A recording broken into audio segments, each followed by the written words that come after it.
Good morning 8th class. How are you? कैसे हो आप लोग?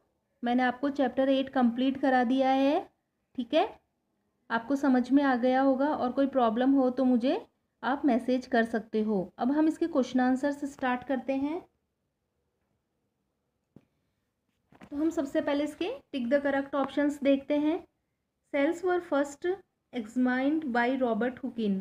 सबसे फर्स्ट जो सेल को देखा था रॉबर्ट हुक ने, कब देखा था? 1665 में। ठीक है। The boundary of the onion cell is the, जो बाउंड्री होती है ऑनियन सेल्स की चारों तरफ क्या होता है सेल्स में? Cell membrane. White blood cells are, white blood cells कैसी होती है? सिंगल सेल होती है white blood cell. Cell will, cell wall is present in, cell wall किस में प्रेजेंट होती है? प्लांट सेल में होती है, एनिमल सेल में ये एब्सेंट होती है। ठीक है। नेक्स्ट है a dash is a group of similar cells perform a specific function. किसका ग्रुप मिलकर सेल्स के क्या होता है? वो जो एक सेल्स का ग्रुप मिलकर स्पेसिफिक फंक्शन करता है उसे क्या बोलते हैं हम? टिश्यू। खूब सारी सिमिलर सेल को हम मिला देंगे तो टिश्यू बन जाता है, फिर वो एक स्पेसिफिक फंक्शन को कंप्लीट करता है। ठीक है। अब है वेरी शॉर्ट टाइप के आंसर्स हैं। ये देखिए, व्हाट इज साइटोप्लाज्म। ठीक है, साइटोप्लाज्म क्या होता है? तो मैंने बताया था आपको सेल के स्ट्रक्चर में कि जो अंदर लिक्विड फिल रहता है उसे हम साइटोप्लाज्म बोलते हैं। जो न्यूक्लियस और सेल मेम्ब्रेन के बीच में जो लिक्विड फिल रहता है उसे साइटोप्लाज्म बोलते हैं। इसका आंसर है पेज नंबर 88 पे। ठीक है, पेज नंबर 88 पे देखते हैं।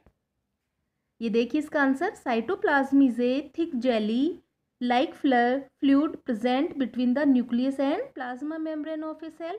ठीक है। Various cell organelles are present in the cytoplasm, और इसमें सारे सेल ऑर्गेनेलीज जैसे माइटोकॉन्ड्रिया, गोल्जी बॉडी, ये ऐसे इसमें साइटोप्लाज्म में होते हैं। ठीक है, तो ये साइटोप्लाज्म की डेफिनेशन हो गई।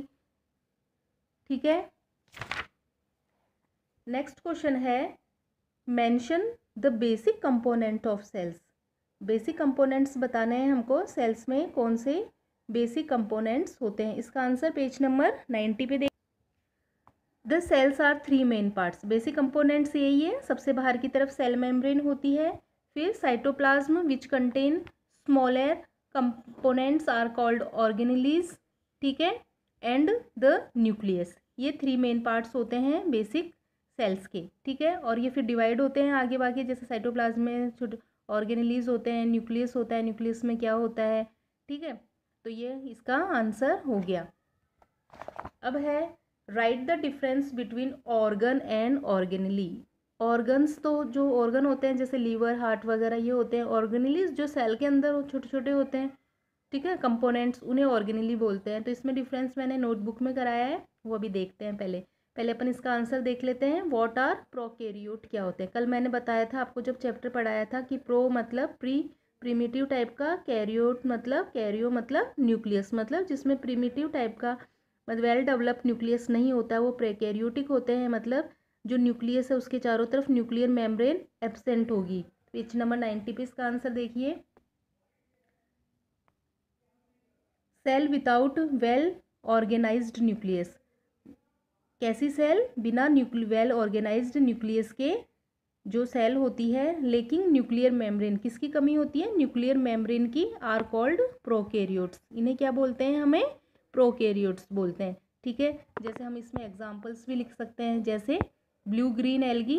एक तो आप एग्जांपल लिख सकते हो इसमें, blue green ALGAE, bacteria BACTERIA, bacteria.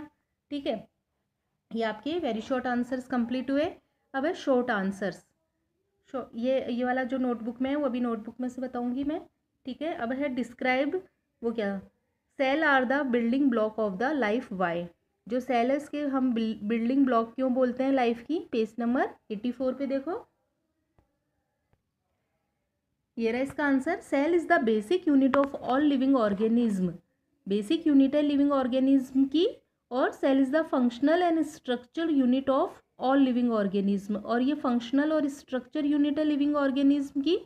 It performs all the functions of life, और ये सारे फंक्शंस करती है लाइफ के। ठीक है, सो फिर यहाँ पे हम लगा के क्या लिखेंगे? सो इसलिए सेल्स आर ऑफन को काट दीजिएगा। So cells are called the building block of life, क्योंकि यही हमारी स्ट्रक्चर एंड फंक्शनल यूनिट है, सारे वर्क परफॉर्म्स करती है, इसलिए इसे बिल्डिंग ब्लॉक कहते हैं। नेक्स्ट क्वेश्चन है बी, इस क्वेश्चन को कट कर दीजिएगा। नेक्स्ट है explain the structure of cell, cell के स्ट्रक्चर को एक्सप्लेन करना है, और इसमें जो डायग्राम बनेगा वो तो आपने ड्रॉ कर ही लिया है चैप्टर स्टार्ट करने से पहले, एनिमल सेल का, ठीक है।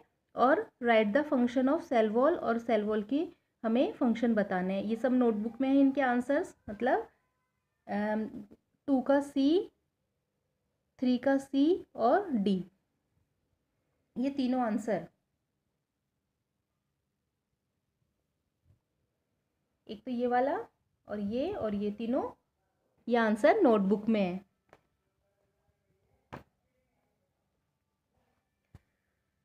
फर्स्ट था ऑर्गन और ऑर्गेनिलीज में डिफरेंस। तो organ is a collection of tissue, organ तो क्या होते हैं, टिश्यू का कलेक्शन है, performing specific function in a human body is called organs.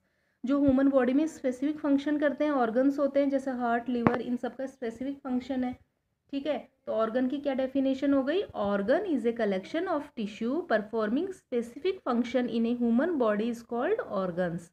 Organelles क्या होती है, organelles are cellular structure performing specific function within the cell. ये क्या है, सेलुलर स्ट्रक्चर है ऑर्गेनिलीज, जो स्पेसिफिक फंक्शन करते हैं सेल में, जैसे गोल्जी बॉडी हुए, माइटोकॉन्ड्रिया हुए, ठीक है, ये सब। तो ये ऑर्गन और ऑर्गेनिली में डिफरेंस हो गया। फिर हमको बताना था कि सेल का स्ट्रक्चर बताना है हमको, सेल में क्या क्या होते हैं। तो cell is the structure and functional unit of living organism. Cell क्या है, एक स्ट्रक्चर और फंक्शनल यूनिट है लिविंग ऑर्गेनिज्म की। It is divided into 2 parts, ये 2 पार्ट्स में डिवाइडेड है, एक तो सेल मेम्ब्रेन और एक प्रोटोप्लाज्म, ठीक है। सेल मेम्ब्रेन आउटर बॉर्डर हो गया और प्रोटोप्लाज्म जो अंदर होता है।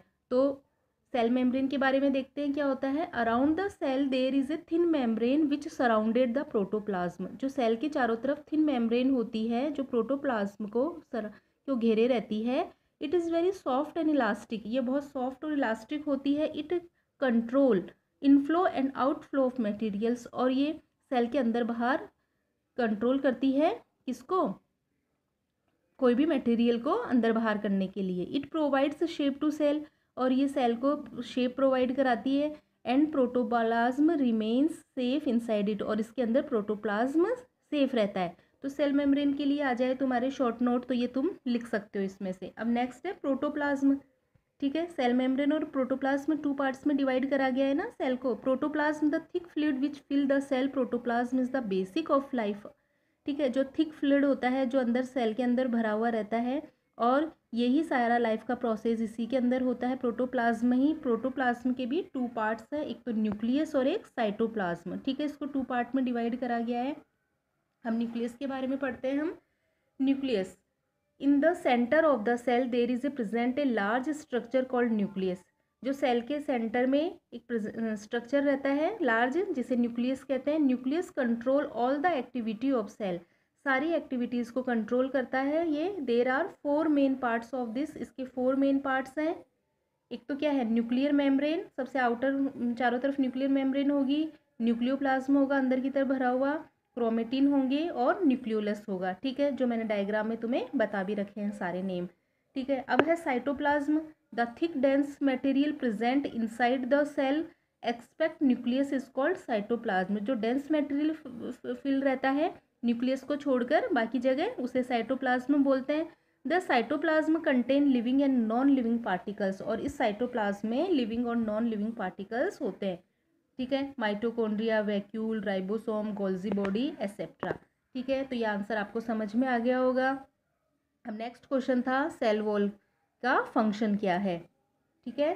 3 का डी आंसर, ये मैं नंबर भी डाल रखे हैं यहाँ पे, ठीक है। The function of cell wall, और क्या क्या फंक्शन है। It provides protection to cell, ये सेल को प्रोटेक्शन प्रोवाइड करता है। And prevent from any physical damage, और डैमेज से बचाता है।